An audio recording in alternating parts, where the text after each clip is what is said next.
Hi, everyone. I'm State Senator Tony Huang. Proudly represented Easton as a state senator for the past 10 years. And for me, as the ranking leader of the bonding subcommittee, I am so excited to welcome the authorization and release of $1 million in state bonding funding for the much-needed expansion and renovation of the Easton Public Library, an essential public investment that reflects the enduring value of libraries as centers of learning, inclusion, and civic engagement. Libraries throughout Connecticut, much like Easton, serve as the heartbeat of our town. This renovation is not just about bricks and mortars, it's about recommitting ourselves to the public good and ensuring that future generations will have a place that inspires curiosity, supports education, and strengthens the community fabric we all share. This comes at a critical time because funding and money's very tight, and the uncertainty is pervasive in the news every single day. And we know that every dollar of public investment must serve an important and higher purpose. And Easton Public Library is exactly that. It's not just a place to borrow books. It's a trusted institution in this community, a center for community connections, a gathering place that nurtures education, curiosity, and a sense of community. I'm thrilled that this project will move forward with a strong support from the state, the town, and the library leadership itself. Let me start this celebration by welcoming the library leaders whose vision and persistence has made this bond grant a reality. So please join me in welcoming our state librarian, Deborah Shander, who supported this grant as part of the Connecticut State Library funding and construction and renovation funds. So Deb Shander. Good evening, everybody. It is such a pleasure to be with you tonight. It is always so special to get to celebrate moments like this in each community. For more than 20 years, the state of Connecticut has supported construction grants for local libraries through this construction grant program. And what's so special about this is it's not just about building a library. It's about building the library that a specific community needs for its residents. And part of the process that we go through each year when we're evaluating these projects is we say, did you talk to your community? Did you talk to the people who use the library? Did you talk to the people who don't use your library and ask them what would it be that brings them in? Are there things that you need to make your library bigger and better and serve your community not just for today, but for tomorrow? And so seeing projects like this one that focus on their children, the families in your community, and projects that really are thinking about the future of your community and your library are what are so special. So it is always an honor to be here and be part of the community that gets to celebrate these occasions. We know that the money is one step. Now there's a whole lot of work that comes after this, but we are going to be with you, and we look forward to seeing the celebration when that project is finished as well. So thank you, and again, congratulations. Thank you, Deborah. And you know, Deborah met Lynn Zafano today, even though they've had countless conversations. And I think it's important when every time I come to the library and I interact with Lynn is just the epitome of a commitment to community. She loves the library, and she does not hesitate to let me know what the library needs. You need strong advocates like that, and I've admired her love and passion for library in this community. So Lynn, I'd love for you to come up and share the journey that you went through to make this one step closer to fruition. So, Lynn Zafano.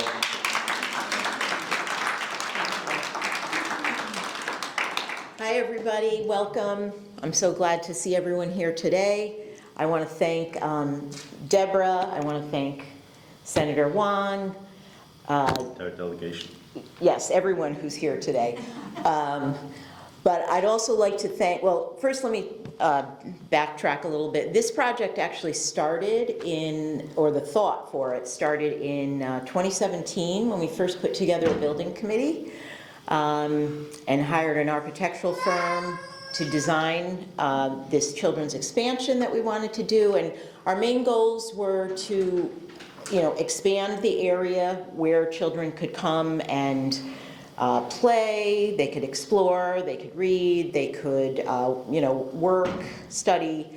And another part of this project, which is which is also very important, and especially more so since the pandemic, is that we are going to be creating 2 private study rooms in the periodical section of the library.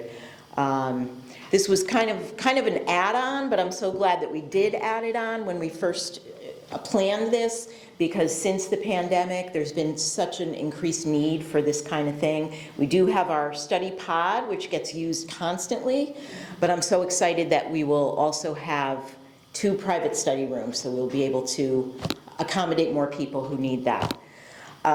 So I just want to thank all the members of the building committee, the members of the board, for all their tireless, all the meetings, all the conversations, all the design plans that we've gone through, looking at carpeting and walls and all kinds of, paint and all kinds of things.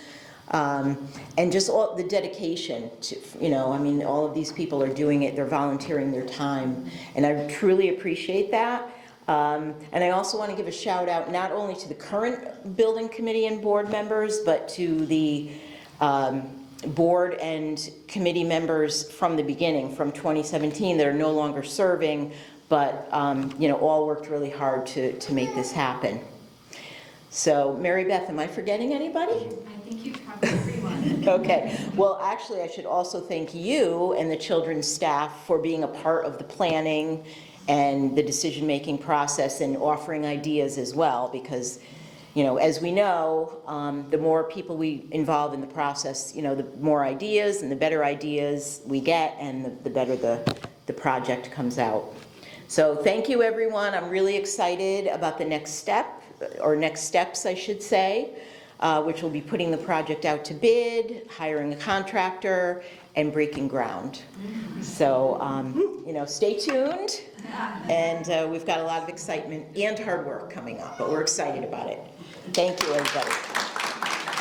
Thank you, and I also want to extend and thank the staff and Larry, who's working right now and can't join us. I think sometimes you need to hear it to be reminded.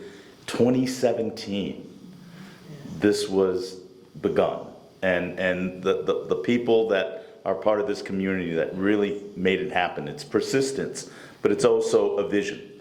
And I wanted to ask the building committee, Mr. Christopher Hall, and the board chair, Ms. Renee Niger, to be able to both come up and share and thank both of you and the countless other board members and building committee members, because you're here to represent all of them as well. So for me, it's really an accolade to all of you that is the epitome of giving up your time and effort for something you love as well. So allow me, please, Renee.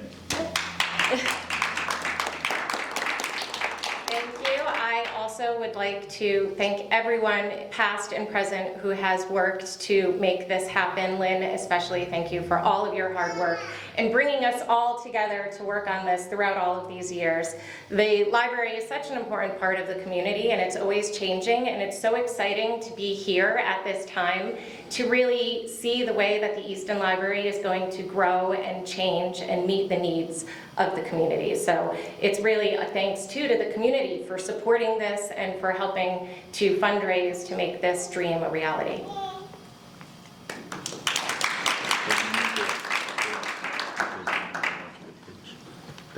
Thank you, and thank you to everyone again. We've done plenty of thanking, but there can never be enough for all the things people have done.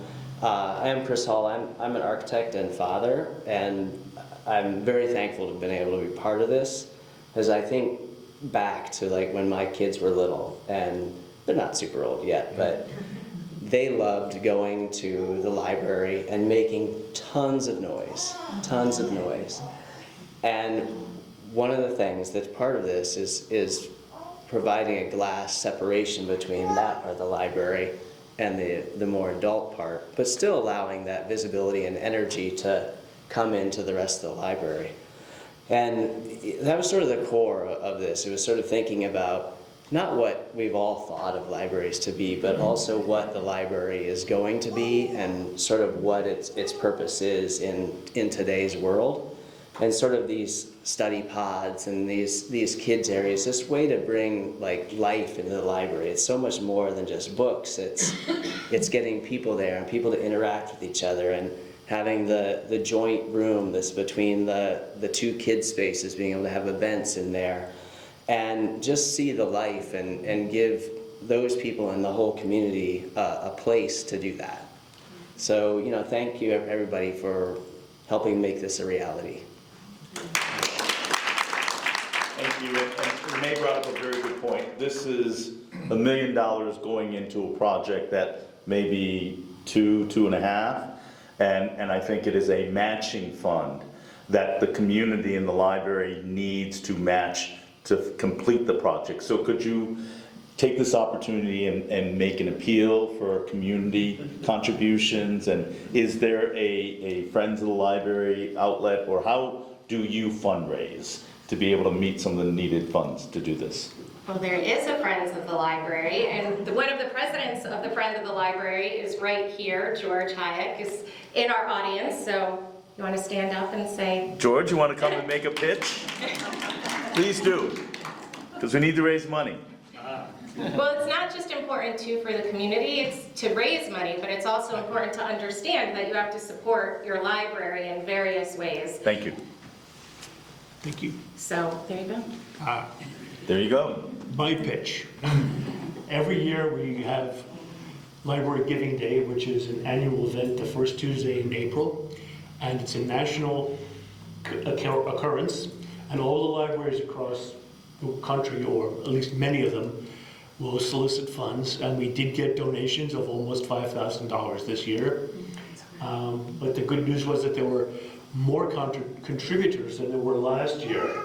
And that's the important point to me, is that we're reaching more people. We have a website. You could give money to us anytime, and it all goes directly to the library. You can find us at eastonlibraryfriends.org. And there's a page there for donations. There's a page there for you to volunteer your time if you want to do that, or a page to join us. We're happy to have new members. There's always work to be done. We're working on a storybook parade, which hasn't existed in this town since before the pandemic, and we're trying to bring that back to life this year. And then a book sale will be the last weekend in September. That's our other big fundraiser, and that should raise hopefully another $5,000 or so. And then, of course, there's the holiday party, which is really an expense. That's our gift bag to all the people who support the library. And we want to thank everyone in the community for coming out whenever they can and giving what they can.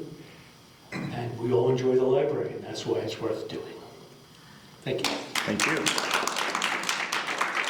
Thank you very much for pointing George out. That's great. I'm going to invite another possible source of funding. I want to welcome, as I said, it's the state, it's the town, and it's the community. The one part's missing is the town. So we're so grateful to have the first selectman, David Bindleglass, present here today.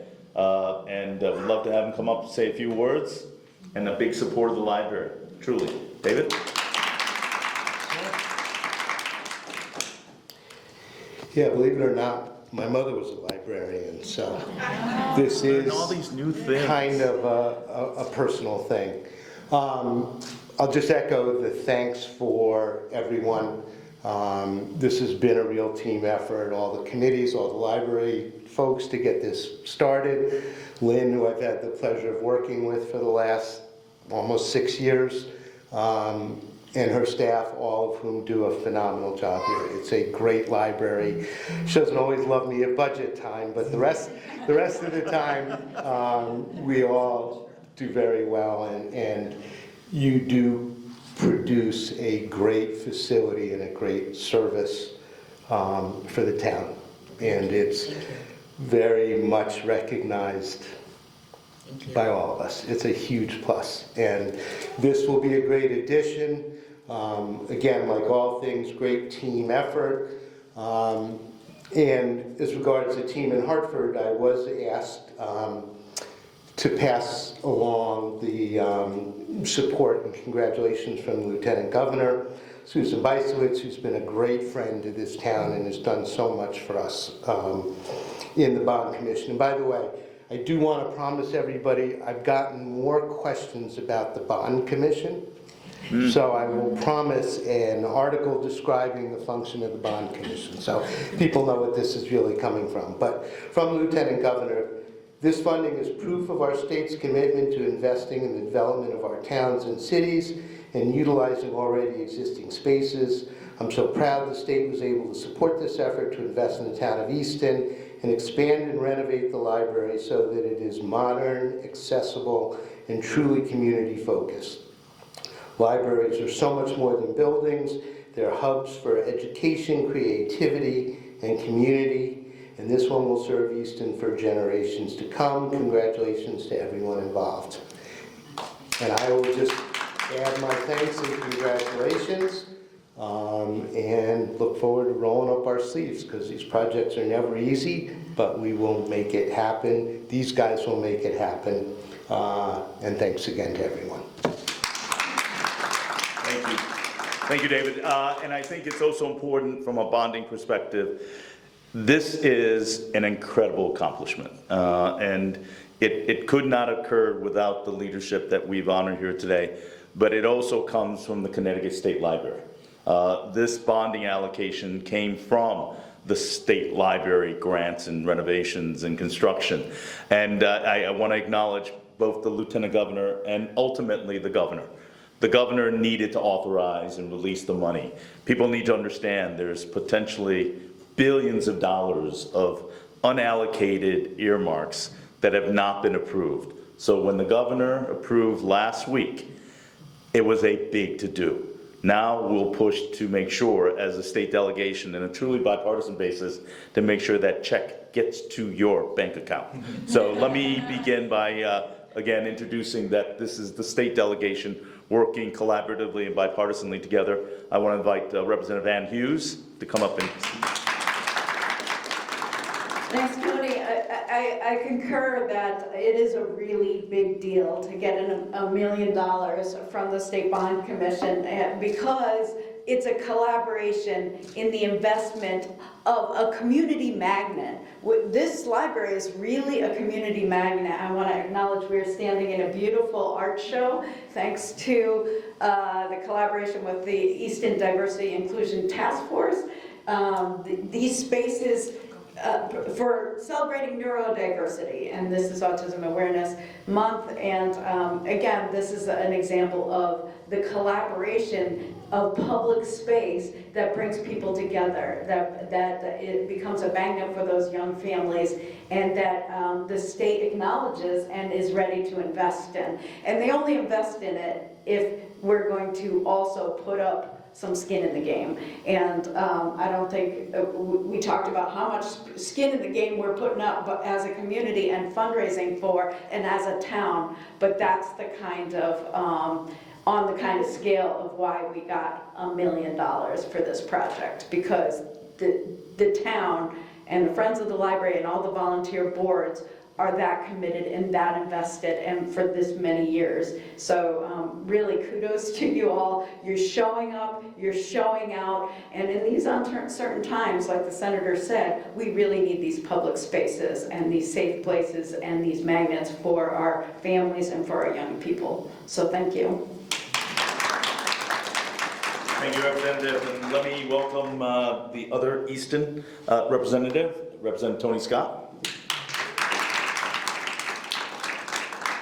Thank you, Senator, and thank you for your work on the Bond Commission, helping get this through. It's never an easy process to go fight those battles and get those dollars. As Senator mentioned, it's getting tight up there in Hartford right now with some of the dollars.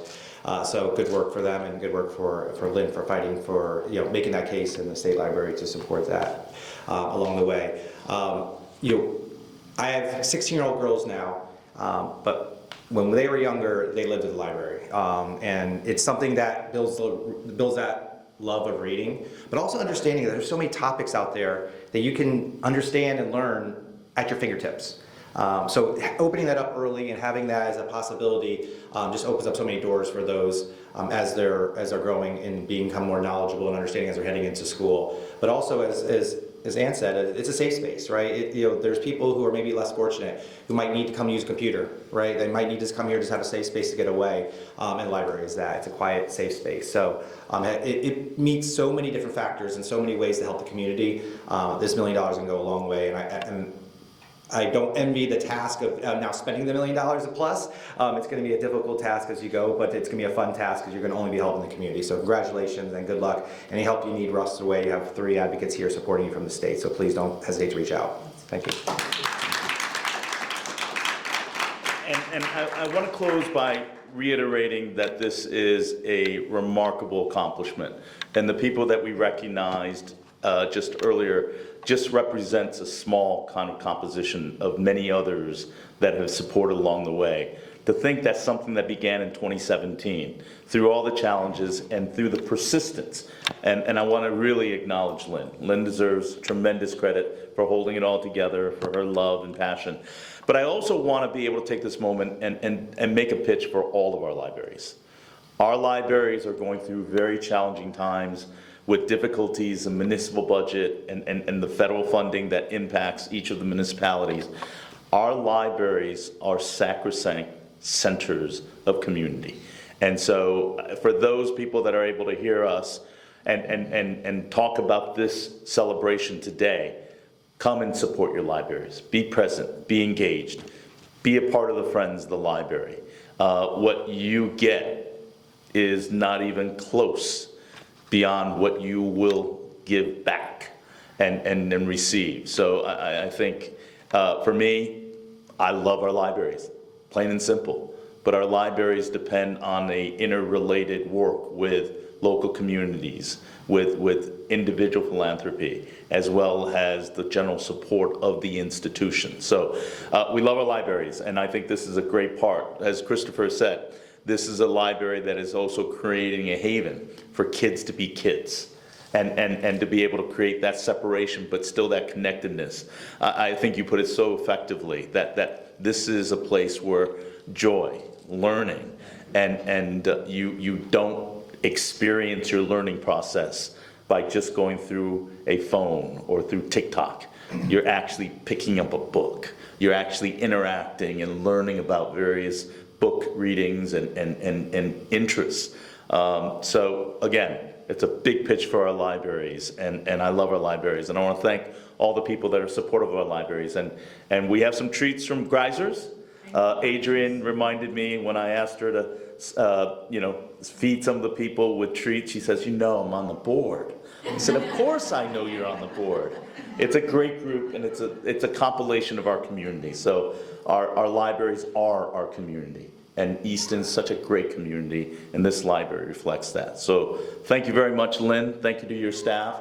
Thank you to the community for making this possible. And I can't wait for the groundbreaking and the finished product, which will be an absolute beauty.